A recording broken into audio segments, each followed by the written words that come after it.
Have you ever wondered whether wandering can be dangerous for a person living with dementia? And if you have a loved one who is wandering, have you ever wondered what you can do about helping mitigate that particular response that they're showing? Well, today's episode 133, we talk about one simple solution for dementia wandering inside the house that I have used successfully with another family. So check out this episode. Have you recently found out someone you love has dementia? Struggling to wrap your head around how to be a Christian caregiver? Searching for answers by joining countless Facebook groups but find them toxic?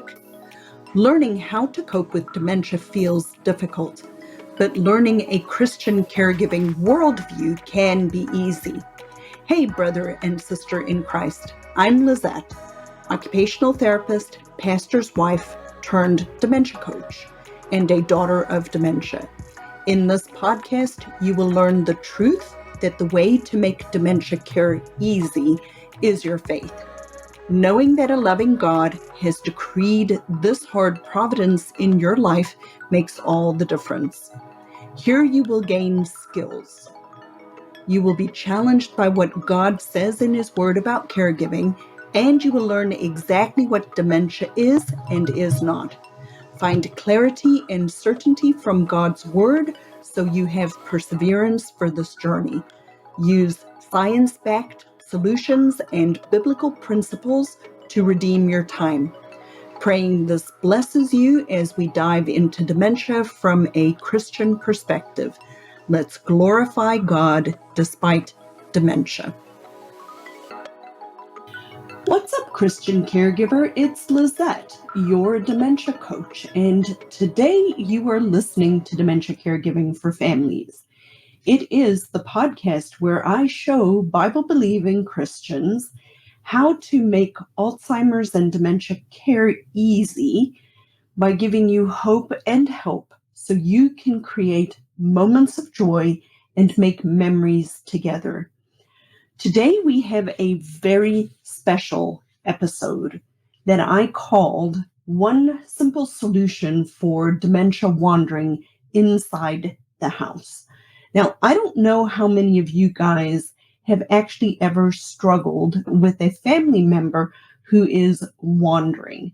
So let's talk about wandering and why it is important to know, and a couple of things that we don't often think about specifically from a home environment, and that is the danger of what is called critical wandering or elopement, which is a soft way of saying a person has walked away from a safe place. So think about a kid who is in a store that maybe gets lost and cannot find their parent, right? Or apparently I did this when I was a young child. I hid in a clothing store inside the racks, big round racks, and you could climb under the clothes, and I was sitting playing on the inside there. But of course, the parental units were freaked out and looking for me. Well, that is the same concept. Wandering can be extremely, extremely dangerous. Non-critical wandering can be extremely annoying or frustrating or difficult for you to navigate if this happens all the time. So I thought today we would do a quick little episode on what is dementia wandering. So what is wandering? The best or the most simple explanation is it is a response. I don't want to use the word behavior because I'm really working on trying to teach myself to not call it a behavior, but it is a response that a person living with dementia may show at various stages in their journey. And this looks like they're walking aimlessly back and forth around the house, all these types of things. Wandering can be aimless. I personally do not think that wandering is really aimless. I believe that the person has a purpose that they are trying to achieve, and we just don't know what it is that they are trying to get to. Sometimes wandering will come out as a walking to, from one side of the house to the other side of the house, or opening cabinets, or looking like a person's trying to find something. Oftentimes, like I said, a person who is exhibiting this response is doing it because they have something in their mind that they need to do, but we just don't necessarily know what that is. So, how do we manage it? How do we navigate it? Is it dangerous? Why does it happen? Is it annoying? Why is it annoying? And what's the impact, or what can be the impact on both the person who is wandering as well as the person who is the caregiver? So we talked a little bit about what is wandering. That means just moving around the house. It could be in an assisted living facility or a memory care facility, just walking back and forth. It is just, think about a person who is wandering. And is it dangerous? Well, in a short answer, it depends, right? If the home environment, or if the place where the person is living is safe for the person who is wandering, in other words, they cannot wander away from home, or they don't wander away from home, then it shouldn't be dangerous. It can have some impact on people and families, in the sense of sometimes a person living with dementia isn't eating all that much. And if they are expending so many calories moving around the house, they start to lose weight. So, related to that, it can be a sign that things are starting to change, because if a person's not eating and they're moving so much and they're losing weight, then over time that results in the person starting to lose some of their abilities. But wandering can be extremely dangerous, specifically with a person living with dementia. I will tell you a quick little story of when I went on the dementia supported cruise in January, February this year, that I was a staff member helping these family caregivers so they could have some time off. We actually had a situation where one of the gentlemen wandered out of the hotel room in Fort Lauderdale, and that could be an extremely uh, unsafe situation, because he wandered away from a safe environment. Now, to be fair, he had never wandered in his life before from home, so there was no way to anticipate that it was going to happen. But I remember also many, many years ago, I was working in rural South Carolina with a family who, where we live in South Carolina, there are a lot of people who will have a house, and then, a stone's throw away is another family member's home, and they've always kind of lived next door to one another. And there was this husband and wife combination. I will never forget them. They were the sweetest, sweetest family. They got married when she was 14 years old. Yes, I said 14. And there was a very specific reason why they got married while she was so super young. So I want you to picture in your mind, they're in their late 70s. They'd been married over 60 years. And She now has dementia. And the story came out that one of the reasons they got married when she was that young was because when she was that young in the 40s, uh, the the 40s and 50s, her mother got really, really sick, and her father was not in the picture. And her mother needed to have abdominal surgery, if I recall correctly. And if her mother was concerned that if something happened to her and she passed away, that my uh, client would not have a person who could take care of her. So she actually facilitated her and her now husband getting married 60 years ago because she wanted to ensure that her daughter had somebody to provide for her should she have something happen. But that's an aside. It was a fun story. But this particular person lived next door to their sister or brother-in-law. So it was her husband's brother that lived next door, and they'd lived next door for 50 years. So she had frequently walked out the door and walked across the field and went and visited her husband's family. Well, as she was progressing with her dementia, this had happened once or twice.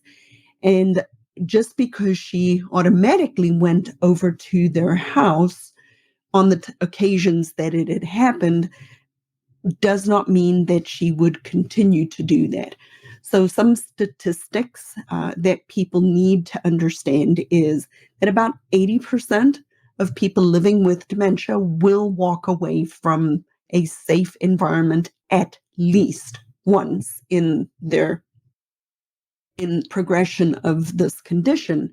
And if it happens once, it can happen again. We have all heard these stories of, the amber alert are for children, but the silver alert is for an older adult. Typically, when that happens, it's a sign that somebody has wandered away from their home. So, yes, it can be extremely dangerous.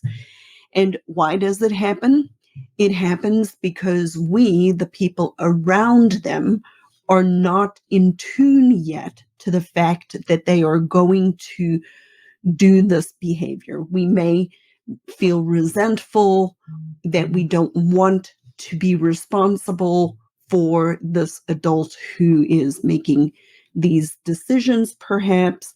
We are maybe still at the phase in our caregiving journey where we are wanting to not be assuming that role of the family caregiver, or we're just not accepting that things are starting to change. And so yes, it can happen, and it can happen at any time. It can be very annoying. I will just be honest. If you are trying to do something and the person keeps trying to walk out the door, or they're wandering back and forth in the house, it can feel as a caregiver like you cannot get your own things done. And it can significantly impact both your peace of mind and your ability to relax and just not be on duty all the time. It can definitely impact you as a caregiver, but like I said, it can also impact the person living with dementia, specifically if they start to expend so many calories that it results in weight loss. So, what's one of the first things that we need to do when we're looking at a wandering behavior, specifically inside the house? And the strategies that we're going to look at today are specifically for the home environment. So, the first place you start is by assessing the home. You have to make sure that the house is safe. So, what kind of things are we going to look at in the home? If a person is wandering throughout the house, if they have a specific track that they're always taking, we want to minimize the risk that they can have in a given part of the house. So I will use my parents. Neither of them wander, but they have a beautiful home with thousands, I kid you not, throw rugs. So the very first thing that you want to consider doing in any home of any older adult is picking up throw rugs. They are tripping hazards, and it can happen like that. So we want to minimize the common hazards that there are in a house. Another common hazard that we can consider and look at is the seating surfaces that the person might go and sit on. For example, oftentimes if a person's wandering into a bathroom, we can look and make sure that there is some contrasting color in the bathroom so that they can see the toilet a little bit easier, or the edges of the surfaces, so that they're not quite as at risk of falling or being afraid of sitting down. Another big environmental concern, or something that is very important to keep in mind, is that lighting is extremely important when we have a person living with dementia, because one of the things that they lose over time is the ability to judge depth. And transitions between floors can result in it looking like a hole to the person. So as much that we can change in the environment to make it safer just inside the environment. But now we have to consider what kind of other concerns are there, and obviously one is walking out of the house. So they make a lot of different solutions for protecting a person in a house with certain types of locks that are high up on the door, so that you can make it so that the person living with dementia doesn't open the door and walk out the house. So I want you to really consider that the environment that the person is living in needs to be modified related to wandering. So we want to modify the environment on the inside, but then we need to look at strategies to keep the person from walking away from the home. A few strategies that are common out in society is they make a lot of different types of tracking devices now, air tags. They have trackers for shoes. You can put a tracker on a belt. You just need to be creative related to how you are going to track the person should they walk away from the home. One of the best recommendations that I have for you is to, when you have a person living with dementia living with you, is to notify the police nearby, because if the person does wander away from home, then the police already know that there is a person living there who is at risk.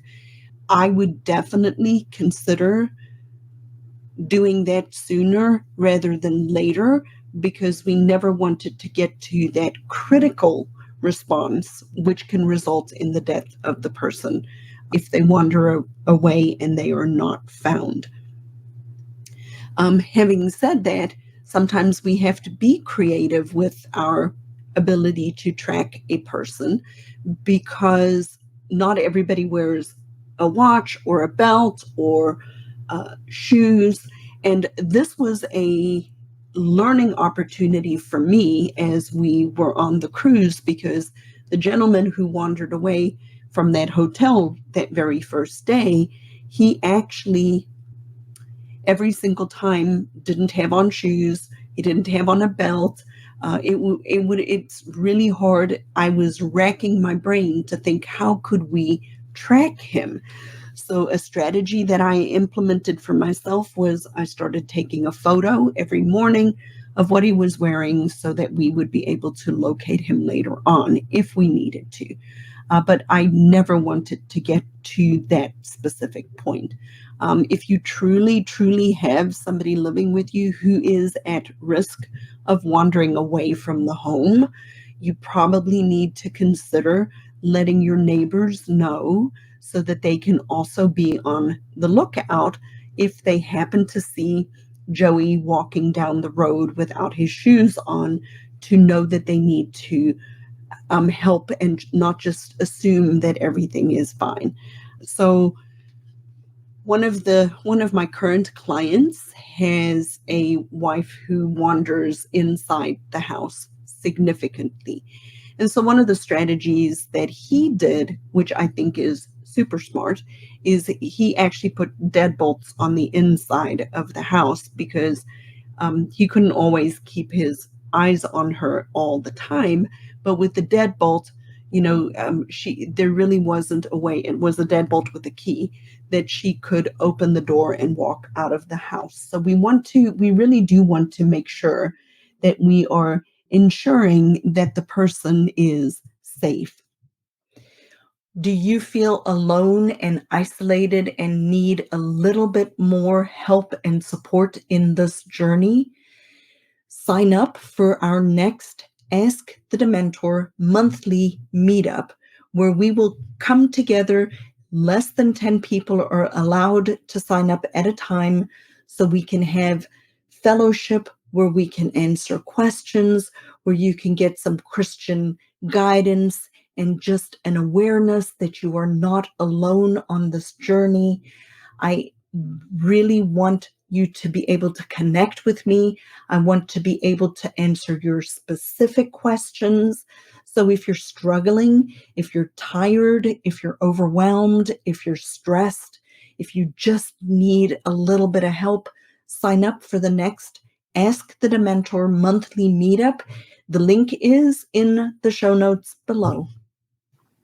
So that's the environment. And now I'm going to show you another simple solution that we came up with to help this gentleman with his wife who is wandering on the inside of the house. And something I did not know until recently when I went to a continuing education where they were highlighting some of the differences between certain types of dementia, including frontotemporal dementia, is that a person living with frontotemporal dementia may sometimes show a lot of changes that are consistent with looking like it's an obsessive compulsive urge to do something. And when I reflect back on this client, his wife, she reminds me a little bit that it might be because of that. So that was just a learning opportunity for me that I thought I would share with you. But what we ended up doing in their house, and some of the changes are never going to go all the way away, but if the response that the person is showing is at a 10 out of a 10 scale and is driving you as a family caregiver out of your mind, then we have to find a way of bringing that down and making it more manageable.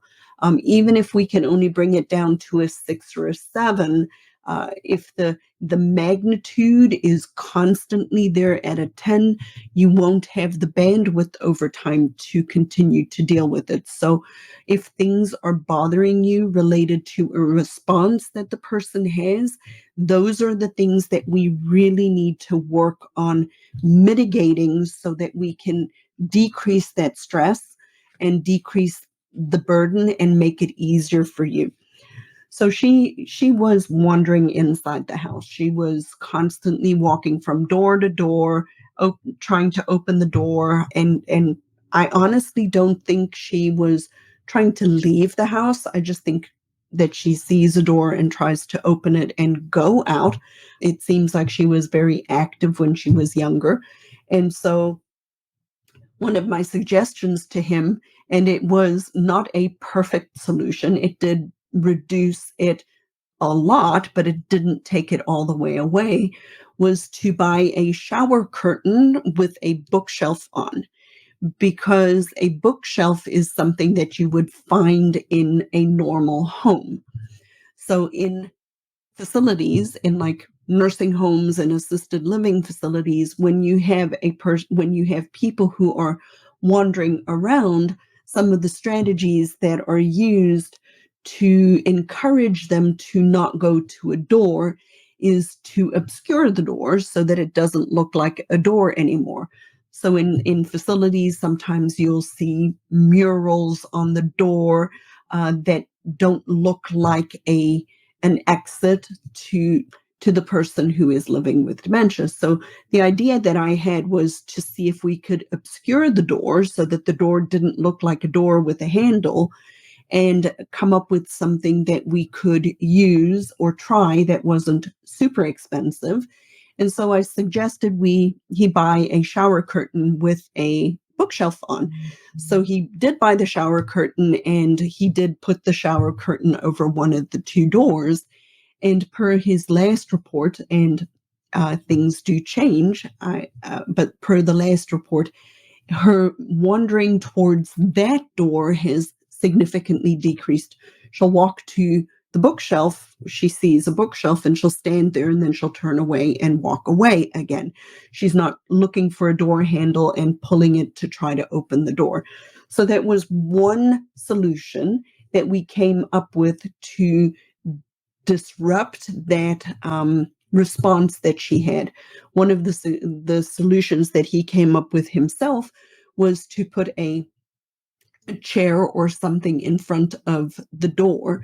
So we just want to be creative. We want to look at the environment. We want to look at the situation and see if we can put a pattern interrupt or a disruptor there so that we can change the response that that person has at that particular time. And I do think that the strategy helped. It's not a perfect solution. It's not going to work everywhere, but in their particular house, it definitely did work. So if you do have a loved one who wanders to a specific door all the time, it certainly is worth a try. A shower curtain is not that expensive, and maybe it can give you a little bit of peace of mind. And then the last point in today's podcast is that I really, really, really need you to hear that you, as a family caregiver, need to build in rest and respite for yourself early and often. Mark 6, verse 31 said, "And he said to them, 'Come away by yourself to a secluded place and rest.'" So, one thing I know about family caregivers of people living with dementia is that we do not build in rest early and often. And even our Lord Jesus Christ needed to go and seclude himself at times and rest. We don't ask for respite. We don't build it in. And what I mean by build it in is actually putting it on the calendar, scheduling somebody to be with that person, and taking some time away, especially if you are a caregiver daughter who has a husband. You need to take time away from your parents who you are caring for and be with your husband, because your husband is your primary responsibility. That is the relationship that you are now in, a God-given relationship. And it is good and right and noble and wonderful that you are willing and able to help your parents, but you do not do that at the neglect of your own responsibilities and your own role and your own health, dear caregiver. You do need to keep your own health in mind. There is life after dementia, which means you have a lot of control over what you want your life to look like after dementia.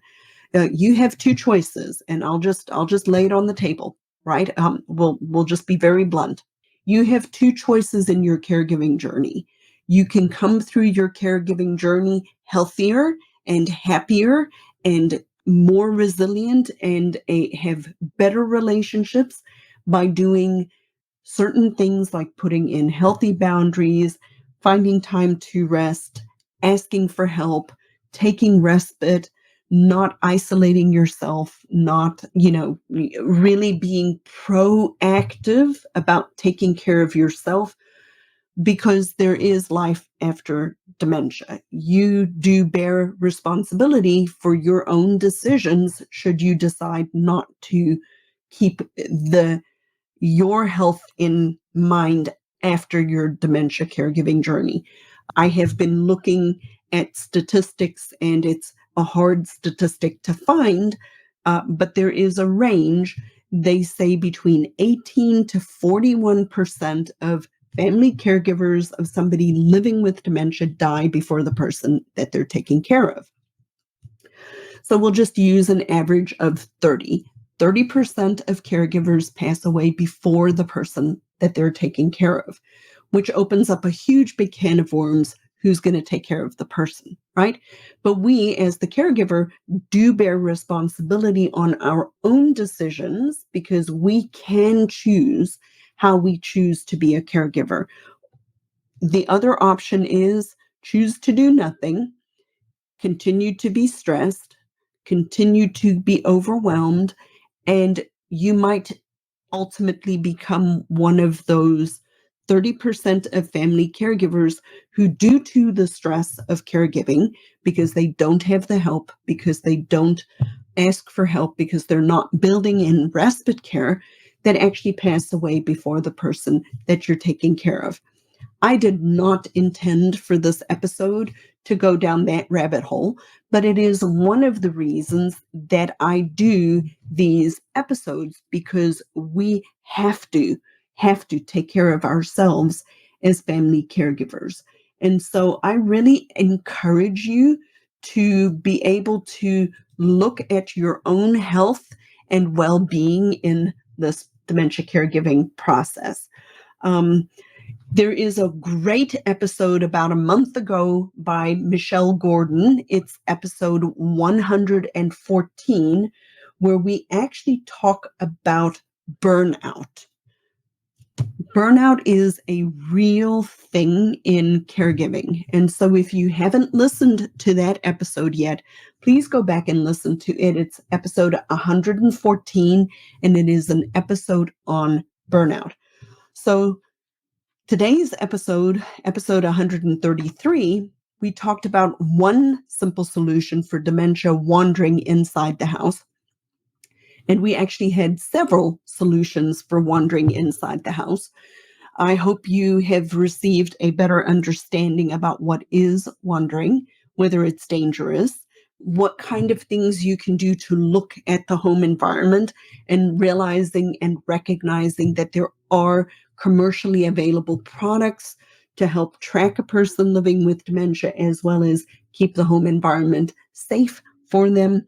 And then a solution as a distractor off of a door so that a person doesn't keep trying to walk through the door, in the very simple use of a shower curtain with a bookshelf on. And then my little tangent about rest and respite care for a family caregiver, and that you, sweet friend, bear a big responsibility in what your own life, health, and well-being will look like after your dementia caregiving journey. So if you are struggling and you're really, really, really struggling and overwhelmed, I invite you.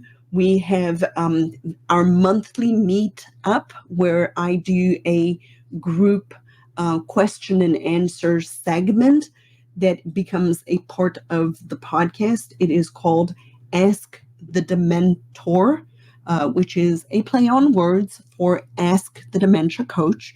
So the next availability for that is tomorrow, June the 20th. So if you haven't signed up for one of these sessions, it's great fun.